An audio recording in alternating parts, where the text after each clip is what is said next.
Moin und herzlich willkommen zu meiner Kochshow. Heute machen wir vietnamesische Frühlingsrollen.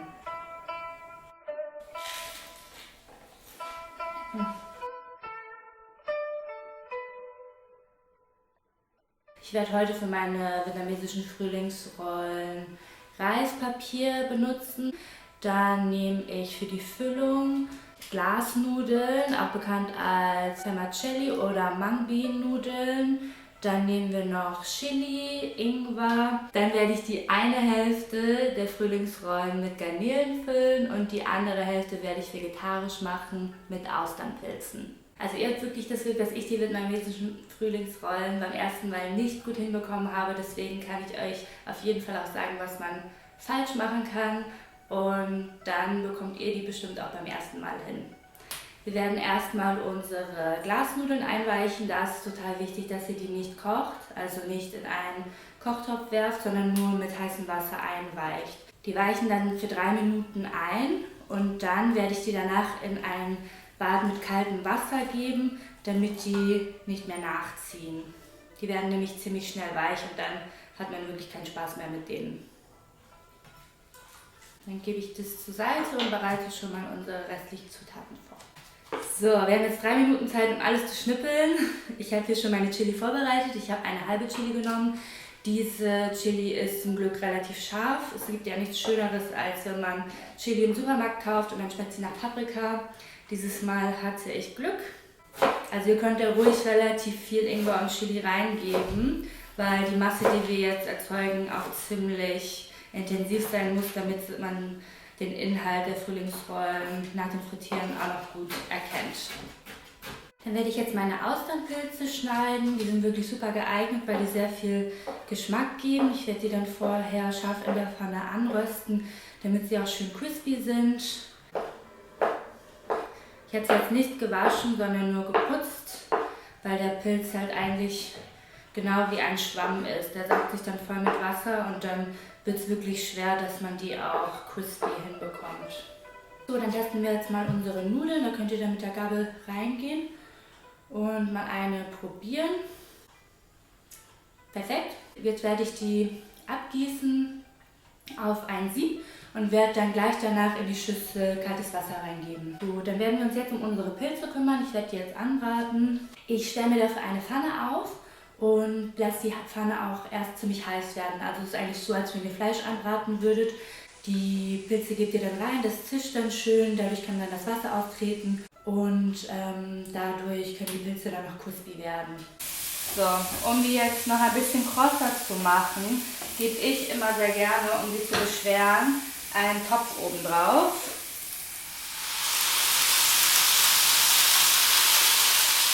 Und lasse es dann ein bisschen stehen. Jetzt kümmern wir uns wieder um unsere Glasnudeln und zwar werde ich die jetzt abgießen. Jetzt habe ich mir hier ein Küchentuch vorbereitet.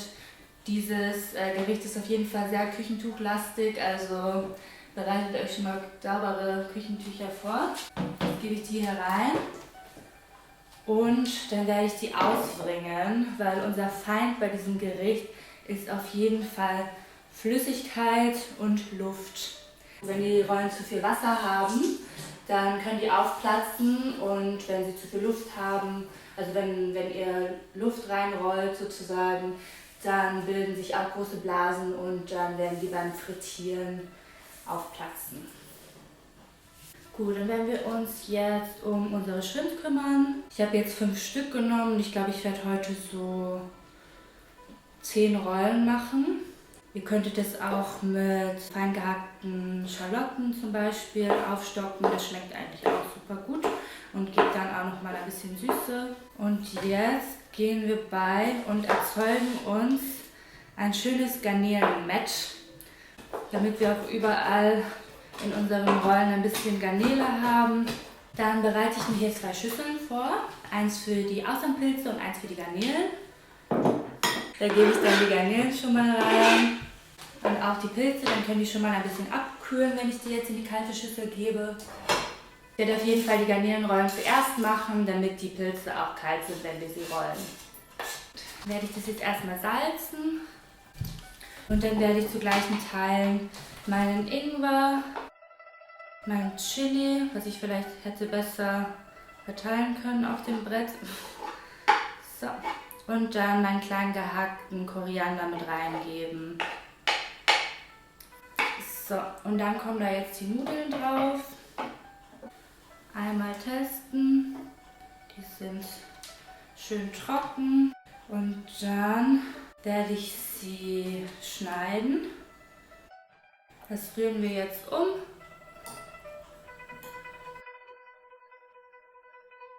Dann kümmern wir uns jetzt um unser Reispapier. Und zwar habe ich nämlich das erste Mal, als ich die Frühlingsrollen gemacht habe, das falsche Reispapier verwendet. Ich habe einfach das genommen, das ich auch für Sommerrollen verwenden würde. Aber es ist sehr wichtig, dass ihr Reispapier nehmt, das Tapioca Starch oder Tapioca Stärkenanteil habt, weil die nämlich in der Fritteuse oder in der Pfanne dann auch braun werden. Ich habe jetzt die genommen mit 16 cm Durchmesser. Gut, dann habe ich mir hier eine Schüssel vorbereitet mit warmem Wasser, aber nicht heiß, weil die Finger auch ein bisschen in Berührung kommen mit dem Wasser. Ich werde in das Wasser ein bisschen Zucker reingeben, damit die Rollen ein bisschen crispier werden. Das könnt ihr aber auch weglassen. Und dann können wir auch schon anfangen, unser Reispapier einzuweichen und es zu befüllen und es dann zu drehen.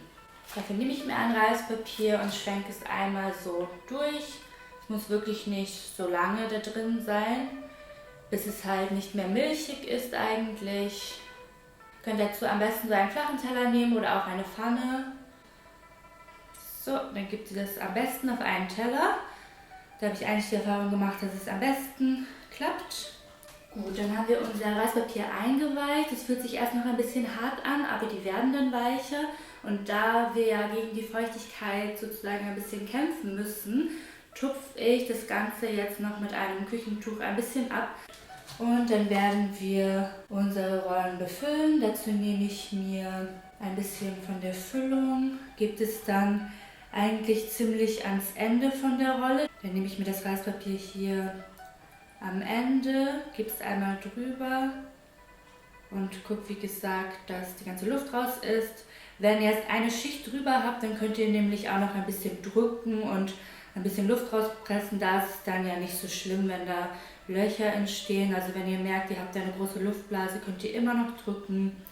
Und dann, wenn es zweimal rum ist, dann werde ich hier die Enden nachziehen. Ich finde es auch super mit dem Teller eigentlich, weil das dann hier an der Kante sich so ein bisschen anfühlt, als ob es die Rolle dann nochmal versiegelt. So.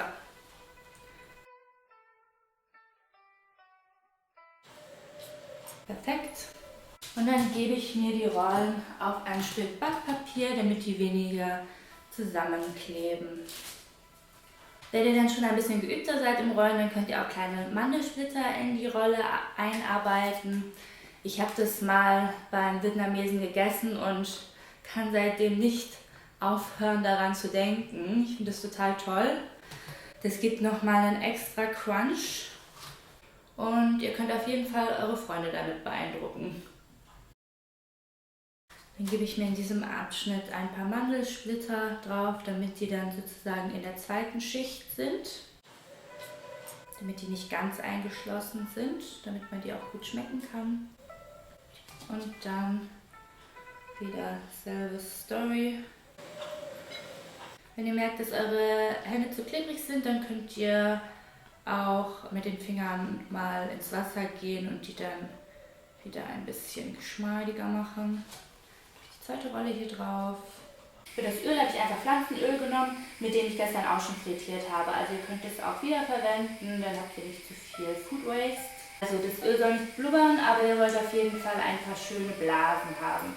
So, jetzt geht es ans Frittieren und zwar habe ich das beim ersten Mal mit einem Topf gemacht. Da braucht man dann aber viel mehr Öl und die Rollen kleben dann aneinander und reißen sich gegenseitig Löcher in die Hülle und es war mir dann ein bisschen zu gewaltsam, deswegen habe ich es dann beim zweiten Mal mit einer kleinen, tieferen Pfanne versucht und es hat viel besser geklappt.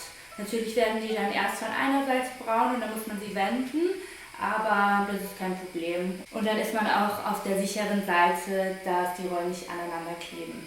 Für die Dipsoße werde ich mir was Schnelles zaubern. Und zwar habe ich mir Hoisinsoße gekauft. Ich weiß nicht, ob man das so ausspricht, ich hoffe schon. Die könnt ihr eigentlich auch schon so als Dippingsoße verwenden. Die schmeckt wirklich super lecker dazu. Die bekommt man beim Vietnamesen eigentlich auch immer dazu. Aber meine Mitbewohnerin Carlotta hat mir einen kleinen Twist gezeigt, womit sie noch viel besser schmeckt. Und zwar werde ich noch Erdnussbutter reinmixen und das dann mit Limettensaft abschmecken. Dann nimmt man eigentlich 3:1. Ich gebe jetzt meine Hoisinsoße hier rein und dann einen Löffel Erdnussbutter. Dann gebe ich noch ein bisschen Limette drauf und dann haben wir einen schönen Umami-Flavor. Die Frühlingsrollen sind jetzt schön braun. Ich habe sie aus der Pfanne gegeben und danach dann auf ein Stück Küchenkrepp gelegt, damit sie ein bisschen abfetten. Und dann werde ich die vietnamesischen Frühlingsrollen in Salat wrappen. Gebe dann ein bisschen von unserer Soße drauf, ein bisschen Limette und dann ein paar frische Kräuter. Ihr könnt ja Koriander nehmen, so wie ich, aber ich finde es auch super interessant, wenn man noch ein paar Minzblätter mit reingibt. Das sorgt dann für ein bisschen Frische und dann kann man das verspeisen.